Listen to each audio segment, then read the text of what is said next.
JRF has been publishing its analysis of the incidence and impact of poverty for over 100 years. And I have reason to be grateful for its analytical work, but I also see the impact of poverty in my own diocese, in our food banks, which continue to need to grow and are dependent on the voluntary efforts of so many, and in our schools.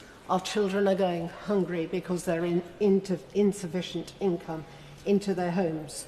So could the Minister elaborate on steps it's taking in government to address the issue of food provision in terms of raising household incomes, particularly with current discussion of benefits, and working with agencies to ensure that emergency food provision, which has sadly become so prevalent, is still available as a last resort?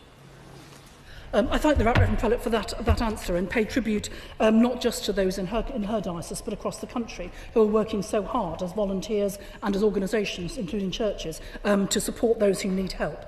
But also, government is committed to ending mass dependence on emergency food parcels. We recognise there will always be times when people will need emergency help. But I'm interested in seeing, for example, that there is a wider range of support available.